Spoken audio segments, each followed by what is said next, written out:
देखिए, मैं अभी मेला ग्राउंड के जगदम्बा मिल के पीछे एक ये मिनी इंडस्ट्रियल एरिया है। लगभग यहाँ 70-80 फैक्ट्री है, जिसके अंदर 2,500-3,000 कर्मचारी काम कर रहे हैं। ये बहुत पुराने टाइम से बन रही कॉलोनी है और लगभग 50 सालों से तो यहाँ फैक्ट्रियाँ लगनी शुरू हो गई थी, जो लग रही है। और अब से 2000 के करीब श्री ओम प्रकाश जी स्वर्गीय चौटाला साहब आए थे, जब रूमन ट्रस्ट ने एक कॉलोनी काटी थी।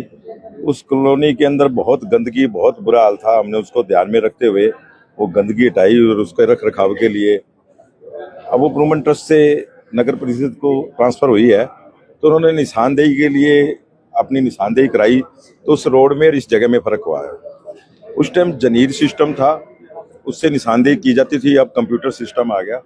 लेकिन जो लोग बैठे, इनके पास रजिस्ट्री भी है, तकदीमा भी है और कमेटी के भी नोटिस है, कमेटी में पैसे भरे हुए हैं, तो इनकी कोई गलती नहीं है, इनको कहीं कोई छेड़ा नहीं जाएगा।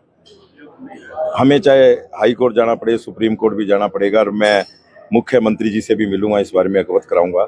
कुछ हमारे भ्रष्ट लोग, जो हमारे भ्रष्ट ऑफिसर यहाँ मौजूद है, उनके बारे में मैं अवगत कराऊंगा मुख्यमंत्री से कि नगर परिषद सिरसा उनके कारण बहुत ज़्यादा बदनाम हो रही है। वो लोग ऐसी चीज़ें ढूंढते रहते हैं और बाद में इनसे पैसे लेके उनको दबा दिया जाता है। तो ये उनको छोड़ा नहीं जाएगा, बख्शा नहीं जाएगा, क्योंकि मैं बहुत दिनों से देख रहा हूँ कि पीछे भी जब इलेक्शन थे,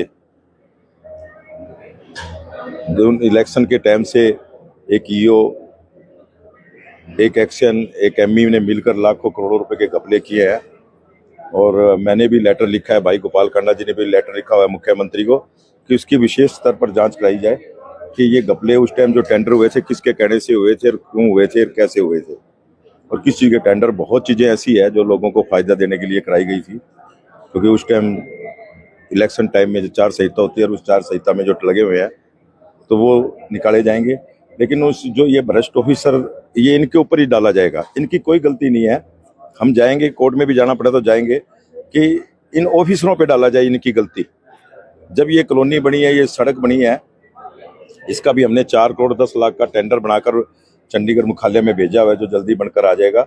बेगू रोड से रंगड़ी रोड ये बनेगी और इसको तुरंत प्रभाव से बनाया जाएगा।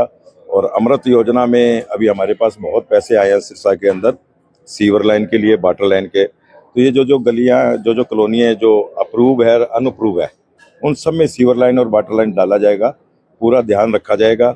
लेकिन जो कमेटी के अंदर हमारे पास 1 वर्ष से जब से प्रधान जी ने 4 संभाला है, कुछ लोगों के मिली भगत के कारण कभी ईओ ट्रांसफर हो जाता है, कभी एक्शन ट्रांसफर हो जाता है, कभी एमई ट्रांसफर हो जाता है। इससे सिरसा की जनता सफर कर रही है, भुगत रही है। इसको विशेष ध्यान में रखकर मैं अभी अगले हफ्ते मुख्यमंत्री जी के पास जाऊंगा और उनको अवगत कराऊंगा कि ये इस पे विशेष ध्यान दिया जाए सिरसा पर, और सिरसा के अंदर विशेष कर्मचारी लगाए जाएं, जो सिरसा की हालात है, इस हालात को ठीक किया जाए और उसको जल्दी हम निपटेंगे। गोविंद जी, भ्रष्टाचार की बड़ी वजह क्या मानते हैं, क्यों ये भ्रष्टाचार हो पाया? देखिए, कुछ भ्रष्ट लोग यहाँ पर, जो हमारे विधायक जी है, वो अपनी जान छुड़ा रहे हैं कि कमेटी मेरी नहीं है। कमेटी का एक कारण तो मैं मानता हूँ, लेकिन आज देखिए आप पब्लिक हेल्थ के कारण कैसे जूझ रहा है सिरसा। किसी कॉलोनी में पानी नहीं है पीने के लिए, और वो कहते हैं मैंने 10 उसके ट्यूबवेल जो मैंने कराए हैं, वो मैं 1.5 साल से लगा हुआ हूँ। और 150 अफसरों की मीटिंग के अंदर मुख्यमंत्री जी पीछे 23 अगस्त को सिरसा आए थे, जब भी ये ट्यूबवेलों की बात हुई थी कि ये ट्यूबवेल लगाने हैं, सिरसा के अंदर पानी की कमी है, और वो ट्यूबवेल आए हैं, वो लग रहे हैं और जल्दी लग जाएंगे और जल्दी काम होगा। लेकिन ऐसे जान छुड़ाने से कोई फायदा नहीं है। विधायक जी को सोचना चाहिए कि पब्लिक हेल्थ, B&R और बहुत ऑफिसर हैं, तो उनको मैं देखूं, उनसे जो काम है करवाऊं। एक खाली कमेटी का ही काम नहीं है, सारे शहर में सारे अफसरों का काम है। विधायक जी का मेन रोल होता है, वो अपनी जान ना छुड़ाए, काम को देखे। ये जनता दरबार, जनता के दर्शन, ये हमने बड़े देखे हुए हैं। काम कराने से काम होगा, ऐसे कोई काम नहीं।